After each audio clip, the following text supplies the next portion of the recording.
Hey everyone, it's Raj from 3CB Performance. Today's topic is Denver Nuggets wing and 2018 lottery pick Michael Porter Jr., who has gone through 2 lumbar lower back surgeries, with news recently emerging that his recovery was complicated by a quote-unquote foot drop that developed after the second surgery, a complication that has required him to wear a brace on that ankle and one he'll continue to wear through summer league. First things first, what is foot drop? Foot drop is when you can't lift your foot upwards towards your shin, also known as dorsiflexion. There are multiple possible causes, but the most likely cause in Michael Porter Jr.'s case, due to his history of lumbar disc problems, is neurological, meaning nerve-related. Both of his lumbar surgeries, one in 2017, which cost him basically all of his one-and-done season at Missouri, and the other in the summer of 2018, which cost him his first NBA season, were done to alleviate herniated discs in the low back. When a disc herniates, it can push onto and compress nerve roots. The longer the compression lasts for, the more potential for damage to the nerves. These nerves are the wiring for muscles, so when they're affected, muscle function is also affected. In MPJ's case, it's most likely that one of the nerves innervating the primary muscle responsible for ankle dorsiflexion, known as the anterior tibialis muscle, which sits on the front of your lower leg, was compressed for an extended period of time.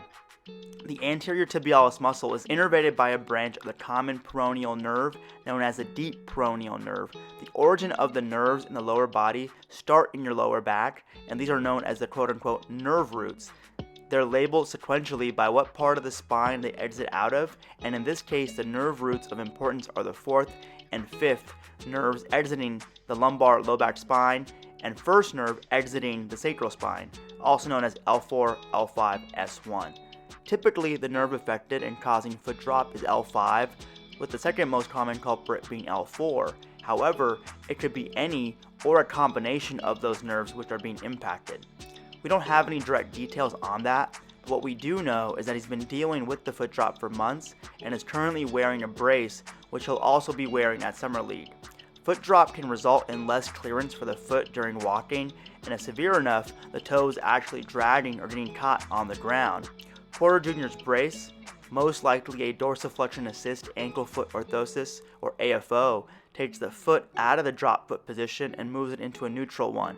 The trade-off with this type of brace is that although it provides the needed toe clearance, it also limits the opposite movement known as plantar flexion, which is critical during any movement that requires pushing off through the foot, such as first step acceleration, jumping, and so on. That being said, the brace isn't intended to be permanent. Rather, it's a short-term stopgap until his nerve repairs and regenerates to the point that he can actively contract the anterior tibialis muscle and bring his foot upwards into dorsiflexion. I know this may sound pretty grim, as no nerve issue is to be taken lightly, but there's a distinct possibility that the foot drop is temporary and he can overcome this. For a recent example of that, look no further than current starting middle linebacker for the Dallas Cowboys, Jalen Smith. Smith suffered a very serious left knee injury during his final year at Notre Dame in 2016, tearing his ACL, MCL, and damaging his peroneal nerve. Like MPJ, he redshirted his first professional year and developed foot drop due to the nerve damage. He utilized a brace in the short term as he continued with active stimulation of the nerve and strength training. He was able to shed the brace around February 2017, went on to play in all 16 games during the Cowboys' 2017 regular season, and was a starting Mike linebacker in 2018.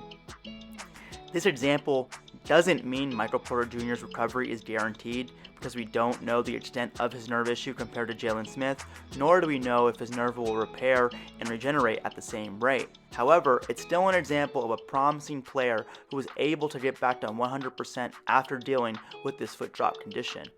As MPJ continues to recover, 2 key positives are that firstly, the Nuggets are taking their time with his recovery and have a long-term end game, and secondly, by all accounts, his attitude has been very positive and resilient, which is key for recovery from any injury, but especially when it's a series of injuries. I'm definitely looking forward to seeing him at Summer League and how he progresses from there. That's a wrap for this video, and you can always find me on Instagram or Twitter at 3CB Performance. My goal is to provide you with in-depth, thoughtful, and evidence-based information, so like, comment, share, and sub to the channel. Thanks for watching, and I appreciate your time. 3CB out.